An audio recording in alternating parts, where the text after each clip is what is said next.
So it glows pretty good. So I want to do a test at night to see how well it works. I just kind of sprayed it right here on some paper. All right, so what I did was I sprayed the bee with some glow-in-the-dark paint, and you're gonna see it in the video. I'm gonna include it, but just to kind of get this guy to glow in the dark. So what I wanted to do was I wanted to use one of these Mega Banger Whistling Moon Travelers.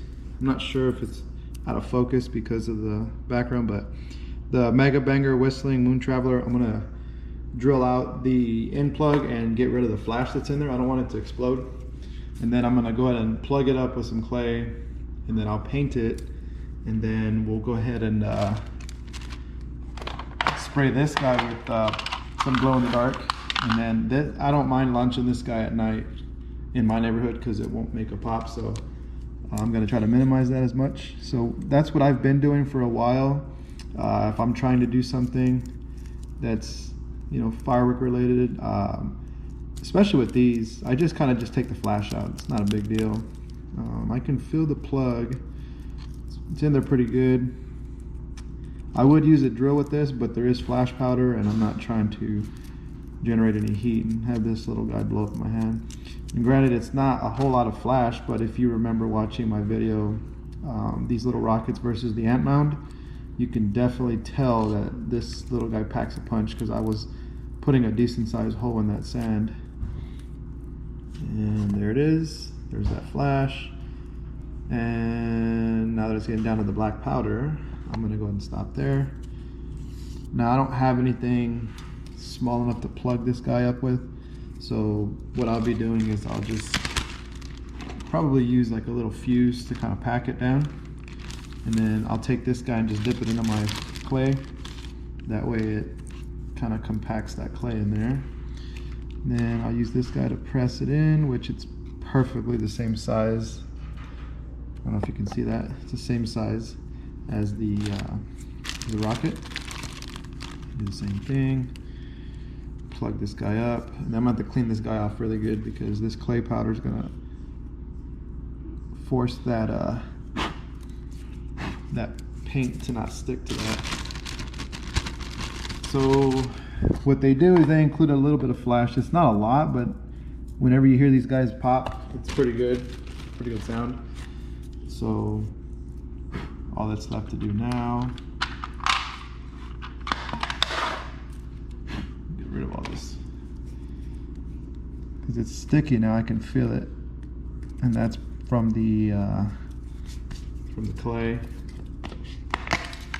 Shake this guy up. It said on the can to use it on light to medium surfaces. So something like this with color, it's not going to come out that well. But this guy's a brown tube, and it worked out very good. So I'm going to just put a couple coats on this guy and see how that turns out.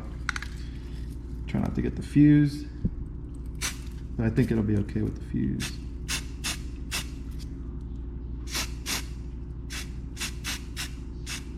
All right, I'll let that guy dry, and then a couple more coats, and when I get ready to come back, I'll show you the end product and how it glows in the dark. All right, so I have it dark in my garage, so that way I can show you what this is gonna look like. So I had to wrap it in white tape in order for me to get the glow spray to show, because it doesn't really like dark surfaces, so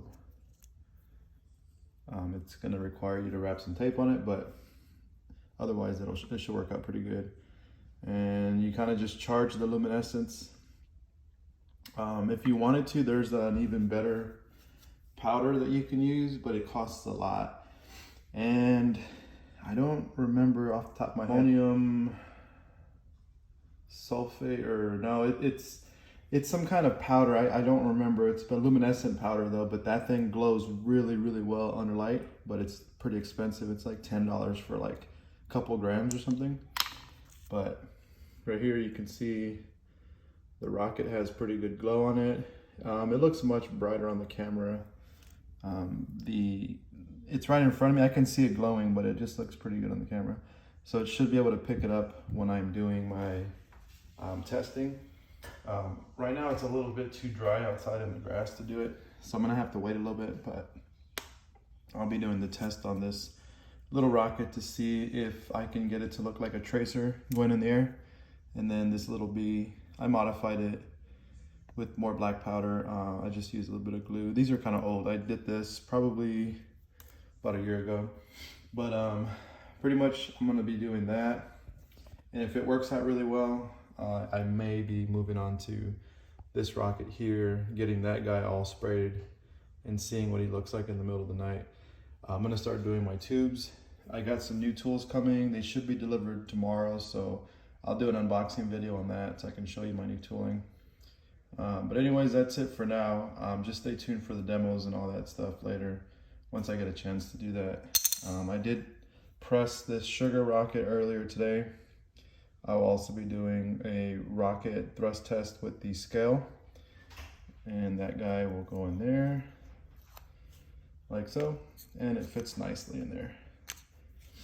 All right, well, to the next video.